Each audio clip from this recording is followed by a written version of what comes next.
안녕하세요. 대구부동산 스터디입니다. 7월 19일 1일 브리핑 해보도록 하겠습니다. 6월의 거래량이 역대 최저인 1월의 거래량보다 더 적을 확률이 거의 한 99% 이상으로 점쳐지네요.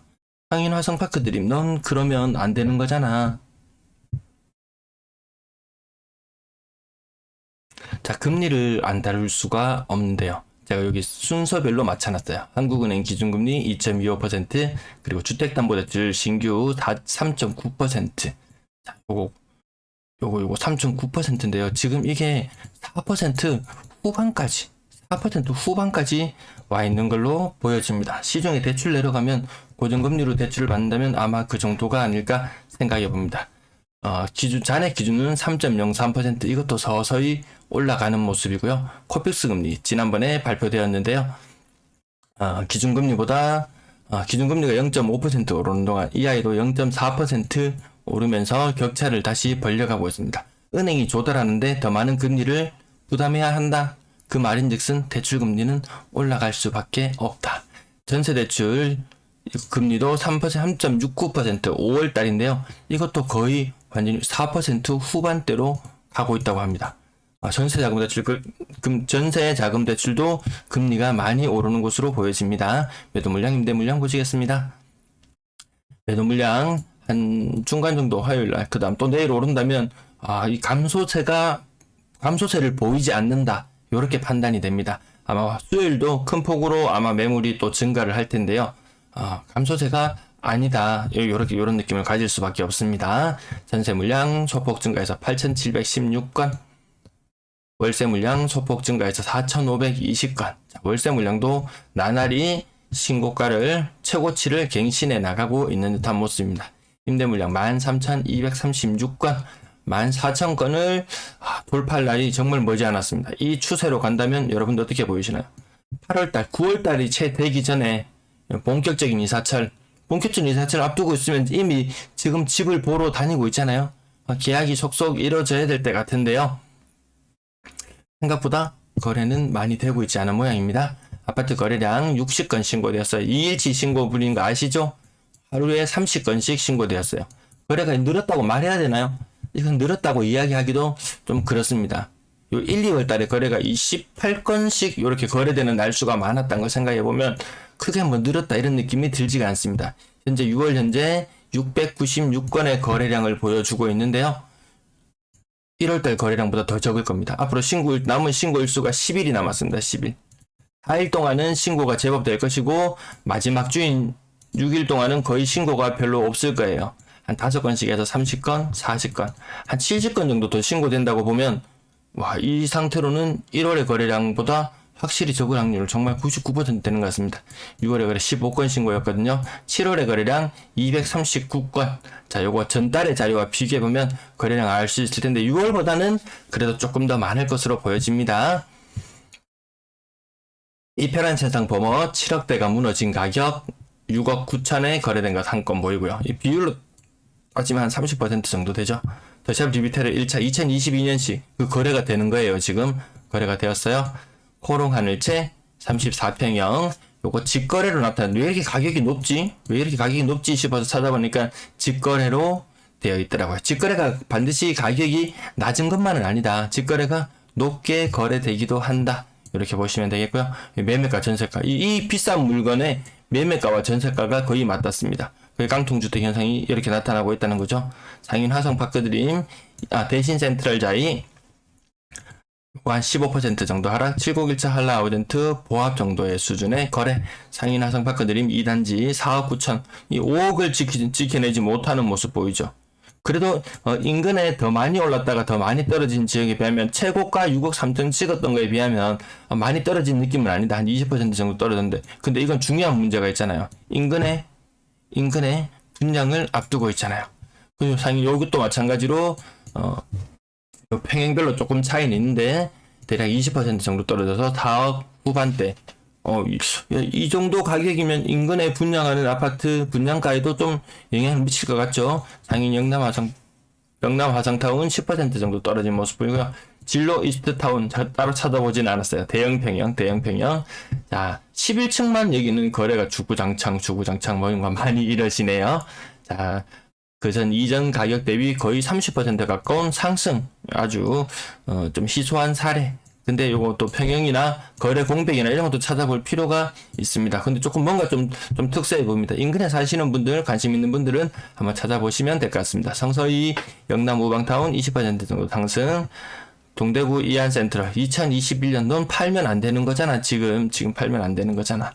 자, 약산 태형 대시양 20% 이상 하락하는 모습. 대형 평형도 지켜내지 못한다. 똘똘한 한 채도 지켜내지 못한다. 그런 분위기들이 있습니다. 영남 네오빌 20% 정도 하락하는 모습. 자, 신규 거래 건수 신고가 2건 크게 상승하지는 않은 모습 보이고요. 침산 화성 파크드림 26평형 20% 이상 10% 그 다음 한 20% 오늘 30이라는 숫자는 많이 보이지는 않습니다. 7월 이후 규제 해제 이후에 조금 달라지는 분위기인가요? 상인동, 상인동안 태왕 한양타운 20% 조금 안되게 그 다음 뭐 한 10% 정도 20% 칠곡 이편한 세상도 20% 이상 희망교 대성 유니드 15% 이상 빠졌죠. 그 다음 한 20% 정도 규제 해제 이전 이후 큰 차이가 뭐 보이지는 않는다. 20이라는 숫자가 오히려 더 확정적으로 많이 나타나는가 봅니다. 실제 주간 실거래 지수상 지금 빠졌는 거 다 더해봐야 4% 안 되거든요. 근데 지금 20% 빠진 거래가 많이 보이죠. 제가 지난번에 차트를 한번 나타내 봤었는데요. 주간 실거래 지수 곱하기 한 5를 하면 우리가 체감하는 것과 비슷하지 않을까. 뭐 0.1% 떨어졌다. 이렇게 하면 0.5% 정도 떨어졌구나. 요렇게 받아들이는 것이 더 맞을 것 같은 그런 느낌이 들더라고요. 다사 2편의 세상 25% 정도 빠졌고요. 부영 그린타운 2단지 한 15%, 나머지 대략 한 15%, 북주곡 엠커타운 더 셀러뉴 20% 정도, 3억대가 무너져 내린 모습 가격들 보시면은 각산푸르지오 2단지도 20% 정도 빠지는 모습, 703 화성타운 한 15%, 15에서 20% 정도 빠진 모습들. 근데 제가 30건의 거래를 보여드렸는데요. 이 3억대가 간 무너지기 시작했어요. 이 3억대가 간 무너진 거래가 나왔어요. 그만큼 3억에서 한 4억, 5억, 6억까지 6억 이하, 6억 이하라고 표현하는 것이 더 맞을 것 같은데요. 어느 정도 실거래자들이 좀 뛰어드는 듯한 그런 느낌이 듭니다. 아니면 투자로 뛰어들기에도 저런 3억에서 한 6억짜리 물건 2개 정도 가지고 있으면은 세금 부담은 그렇게 크지는 않아요. 그게 지금 현재 모습입니다. 평균 거래 가격 껑충 뛰어 올라가 있는 모습, 거래량은 그 어느 때보다 적어지는 모습, 6억 이상 거래량은 완전히 무너져 내리는 모습, 3억 미만 거래 비율 확실히 줄어들었어요. 요 구간이 확실히 크죠. 3억에서 4억, 4억에서 5억 구간도 일부 초폭 늘어났긴 했고, 네, 3억에서 5억, 요 초록색과 하늘색, 요 두 구간에 거래가 늘어난 것이 확연히 규제 이후에 달라진 점이라고 여러 번 말씀을 드리게 되네요. 6억 이상 비율은 힘을 못 쓰는 채로 있고요. 분양권 거래량도 최근 들어서 늘어난다. 근데 매물도 함께 많이 늘어나고 있다는 것을 주말 방송을 통해서 한번 다뤄드렸어요. 신천 센트럴자이 6억 중반대까지 내려온 가격 한 개 보이고요. 한양 수자인 더 펠리시티 5억 후반, 5억 후반. 이거 거래 얼마 빠지지도 않았어요. 요거 전매 해제되어 되고 거래되던 그 아파트 단지인데 그때 이후 바짝 거래가 많더니만 한동안 거래 공백이 길게 나타나더니만 다시 제법 높은 가격으로 형성이 되네요. 동대구 해모로 스퀘어 웨스트 1억 정도 빠진 거래, 그리고 대명역 센트럴 리스빌 1억 정도 빠진 거래. 동대구 해모로 웨스트 요건 한 1층도 5억 2천이었는데 요건 4층인데 4억 8천 가격 이렇게 형성되고 있네요. 전부 다 규제 해제 이전의 거래도 있긴 있어요. 아직까지 고점 대비 한 8천만원 정도, 0.8억 정도 빠진 모습. 자, 규제 해제 이후에 두리 편한 세상, 이것도 막 익명 게시판이나 이런 곳에 말이 많던데요. 74제곱미터 고점 대비 1.4억 정도 빠졌고, 서대구 KTX 영무예담 고점 대비 0.7% 빠진 모습. 59제곱미터 가격이 3억 4천.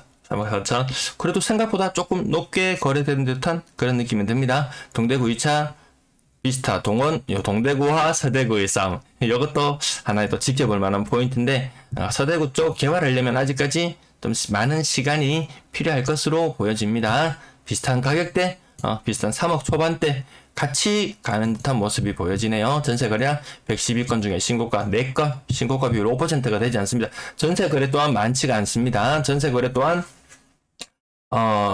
올해 최저치가 되지 않을까, 지금 현재 그렇게 보여집니다.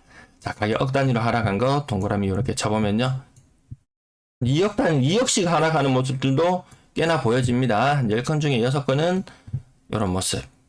그리고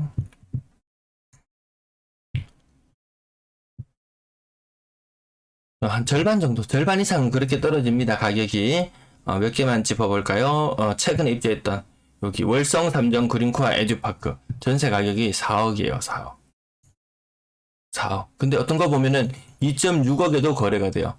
전부 다 좀 제각각으로 거래가 된다. 이것도 뭐 거래 신고가 잘못되진 않았을 텐데, 누군가는 이 거래, 이 큰 차이, 이 한 1.5억 정도 되는 차이면은 이 무시 못할 정도 수준인데, 요런 거래들 나타납니다. 동대구의 더샵센터시티 3억 후반대에 거래되는 모습들, 제가 3페이지를 보여드리게 되는데요. 야, 우리가 상상하지도 못했던 것들이, 오늘 120건 정도 거래가 있어서 더 자세하게 보시려면 돈보.co.kr 제 영상 아래쪽 하단 부분에 그 설명 부분에 이 관련된 사이트들이 다 기록되어 있습니다. 영상 하단 부분에 가서 보시면은 자세한 내용 보실 수 있을 것 같아요. 자, 전세는 사라지지 않는다는 모습 확인하기 위한 것이고, 평균 전세 가격이 7월달 들어서 2020년보다 더 싸졌어요. 조금만 더 지나면은 진짜 9월달 정도까지만 가도 이 추세로 가격이 내려간다면은 2019년 가격보다 더 전세 가격이 떨어질 것이다. 그 말인즉슨 그 이후로 2+2 갱신을 하게 되는 사람이라면 이전보다 더 싼 전세가를 마주하게 될 것이다. 집주인에게 깎아달라고 요구할 수 있습니다. 이 5% 상한, 이 상승은 5% 상한, 그 다음에 깎아달라는 하한선이 규명되어 있지 않습니다. 내가 만약에 전세 4억에 살고 있는데 주변 전세가가 2억으로 떨어졌다. 그러면 2억 거의 50% 가까이 되잖아요. 이거 요구할 수 있습니다. 그게 임대차 3법의 그 취지가 맞는 내용이에요. 전세가 거래량은 줄어들고 있는 모습, 3억 미만 거래 비중은 계속해서 올라가고, 그 중에 생각지도 못했던, 야, 저 정도 아파트면 3억 이상 가야지 했던 생각했던 물건들이 2억대에 거래되고 있던 것들이 굉장히 많다는 거죠. 그러면서 이 3억 미만 거래 비중이 확실히 확 올라가는 듯한 느낌이 들어요. 4억 이상 비중은 줄어들어서 10% 아래로 내려가 있는 모습이고요. 월세 거래량 34건, 평균 월세 가격 예년보다 높은 수준, 보증금은 예년보다 낮은 수준, 임대 거래량은 예년보다 더 낮은 상태로 이번 달이 마무리될 6월달 거래가 마무리될 것 같습니다. 시청 감사합니다.